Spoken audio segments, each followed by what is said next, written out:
Selamat sore pemirsa, langsung dari gedung DPD Partai Hanura Provinsi Papua.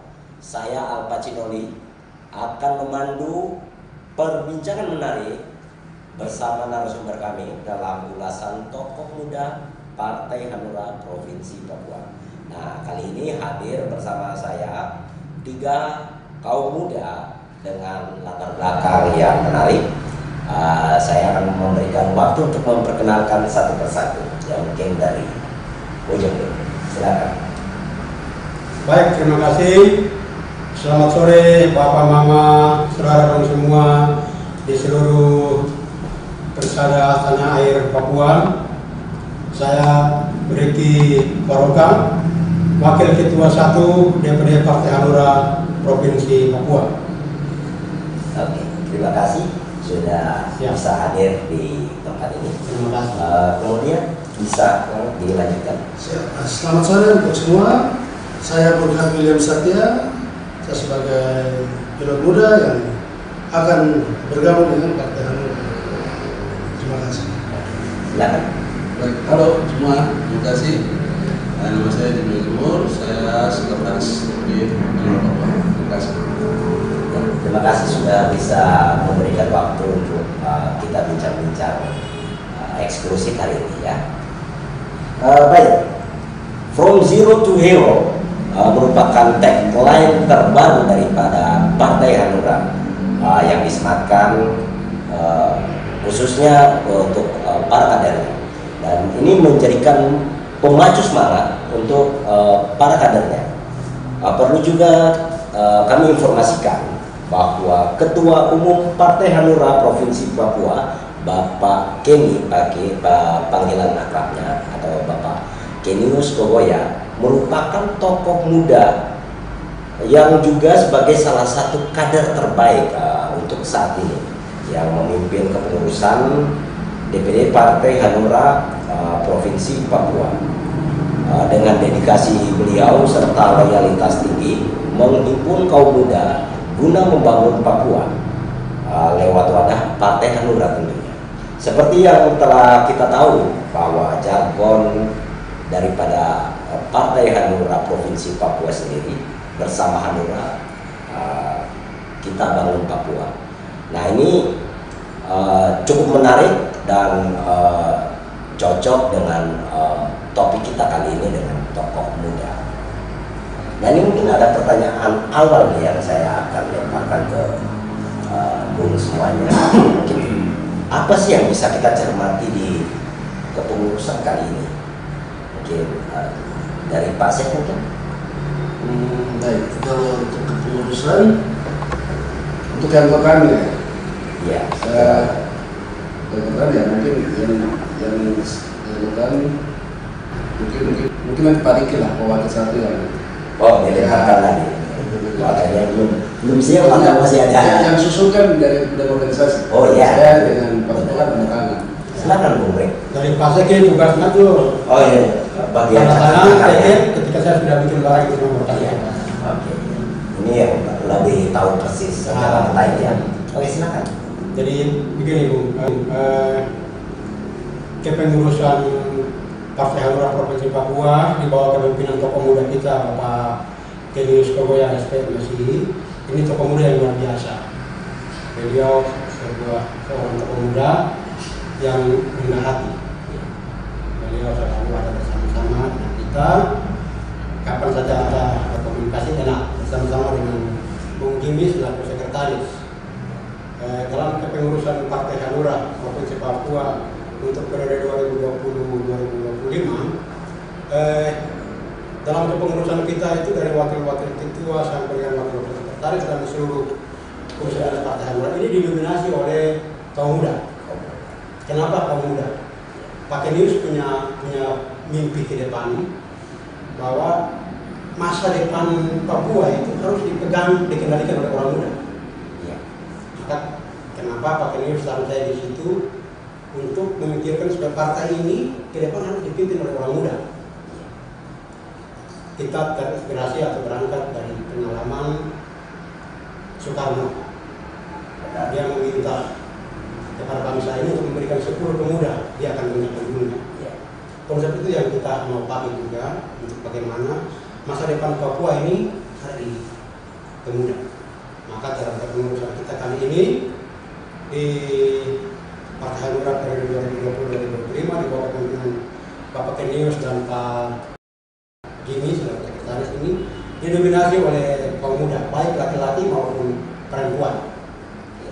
Hampir 30% itu didominasi oleh kaum muda, baik laki-laki maupun perempuan. Dan itu bukan saja di kepengurusan tingkat provinsi, tapi seluruh DPC juga melakukan hal yang sama.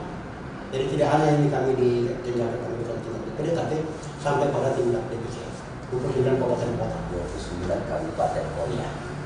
Itu lebatnya pakai ini. Ya. Nah ini pasti Bung Jimmy sendiri dengan posisi seorang sekretaris, tentunya pasti ada latar belakang pengalaman ya, atau jenjang-jenjang sehingga dipercayakan di dalam kepengurusan ini sebagai seorang sekretaris. Bung Jimmy sendiri melihat Partai Hanura itu apa yang unik dilihat dari pribadi seorang Jimmy? Baik, saya sendiri terlibat di partai ini sebenarnya sampai sekarang itu sudah sekitar 15 tahun, Saya menjadi pengurus Hanura itu semenjak saya masih mahasiswa, ya semester terakhir. Dan saya bermula di partai ini dari kepengurusan tingkat distrik. Jadi kalau saya berada posisi sekretaris sekarang itu sudah melalui proses sebenarnya.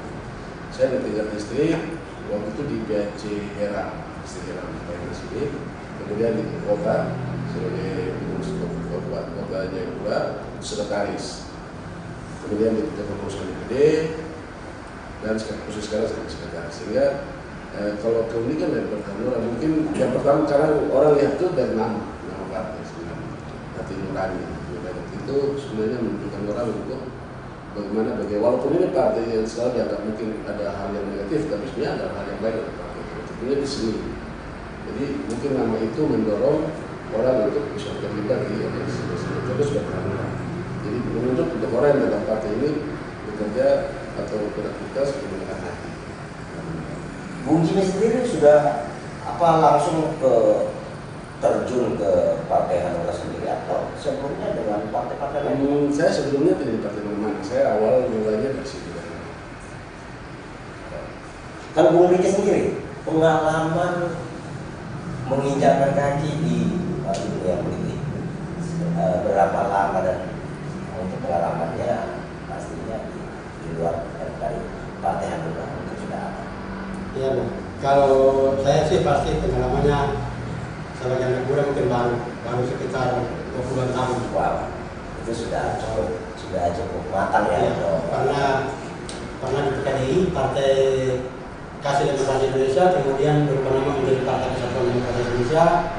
Dulu sekretaris PKDI Kota Jayapura, kemudian PKDI Timika 5 tahun. Mungkin dari situ lalu pada pemilu waktu lalu partai kami itu waktu itu tidak masuk dalam parlemen resort, lalu kita berafiliasi dengan Partai Hanura. Kenapa kita memilih Partai Hanura? Karena hati nurani itu. Maka kami terpanggil untuk coba mengabdikan kita punya pikiran tenaga ini lewat partai ini untuk membangun bangsa ini melalui Papua. Nah, itu yang menjadi motivasi kenapa saya ini. Lalu kenapa sampai partai ini? Karena saya sebagai anak muda yang kemudian bukan pejabat apa-apa, tapi seorang aktivis muda yang kemudian pakai ini beritahu oleh wakil ketua 1. Karena mungkin ya latar belakang pengalaman organisasi, saya aktivis PMI, kemudian mantan ketua pemuda Katolik Pemuda Provinsi Papua yang sudah keliling seluruh kabupaten kota, hampir 20 kabupaten kota pernah saya duduki. Dan pengalaman itu membuat saya bahwa saya harus mengabdikan diri di partai politik untuk memberi yang terbaik, yang lebih besar lagi untuk Papua. Berarti sudah cukup mapan secara organisasi. Cuma belum di parlemen, mungkin 2024. Oh. Belum punya peluang. 2024. 2000 Pasti punya peluang. Sebenarnya apa yang dicari selain daripada duduk di kursi legislatif? Kalau saya itu memegang yang namanya itu ulum komudo dalam bahasa Latin, berjuang untuk kepentingan banyak orang. Seperti apa? Artinya banyak hal yang sebagai aktivis orang muda di Papua kita lihat bahwa banyak hal yang kemudian dari kebijakan pemimpinan dan kebijakan dari pemerintah, banyak hal yang belum menyentuh.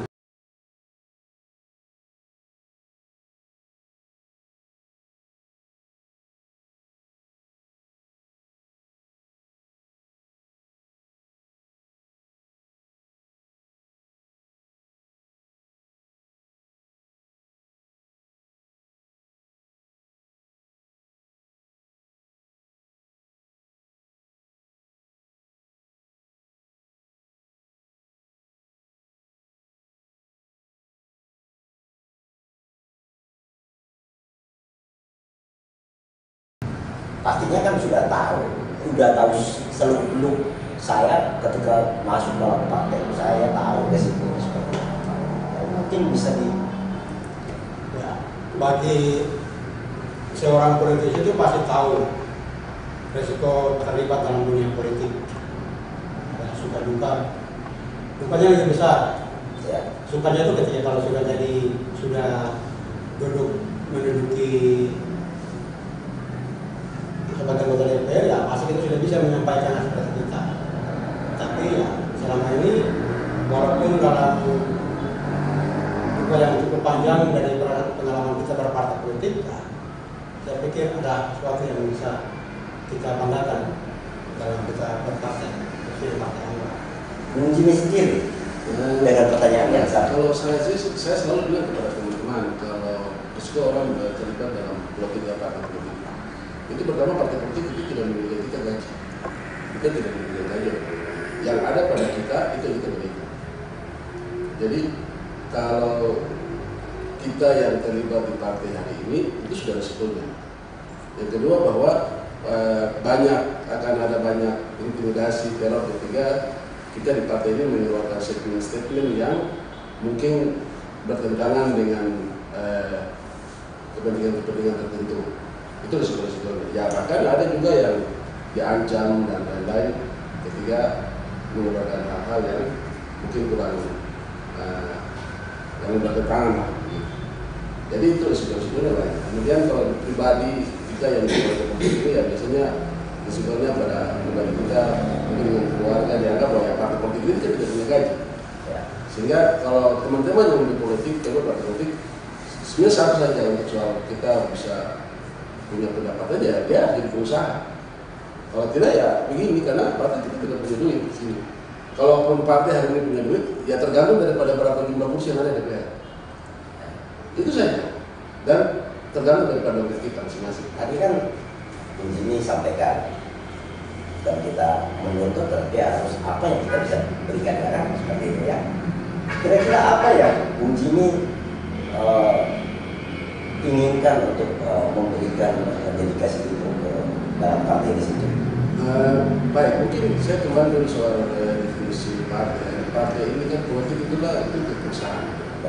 Kalau secara teori, terus teori kalau kekuasaan itu hakikatnya adalah uang. Tetapi kenapa partai ini ada? Ini sebenarnya partai ini sebagai wadah berkumpulnya manusia-manusia untuk membicarakan, merencanakan sesuatu yang mencari kekuasaan. Itu partai. Jadi kalau hari ini saya di sini dengan teman-teman sekalian, kami punya tujuan. Setiap partai punya tujuan untuk mencapai suatu kekuasaan. Ya di antara kita mungkin besok ada yang jadi anggota DPR, ada yang jadi kepala daerah. Itu adalah peluang partai politik sebenarnya. Untuk bisa melakukan apa yang tadi disampaikan oleh Pak Wakil, bahwa keinginan dia untuk menyampaikan aspirasi kepada membantu masyarakat dalam menjaga aspirasi masyarakat itu bisa terwujud. Ya melalui wadah ini. Karena pengambilan keputusan sebenarnya adalah orang yang terlibat dalam politik. Ya. Sesuai dengan topik kita kali ini tokoh muda. Ya, kita lebih pastinya dominan membahas kaum muda tentunya ya. Baik itu dari segi kalau dengan organisasi tentunya dengan leadership atau kepemimpinan. Nah saya mau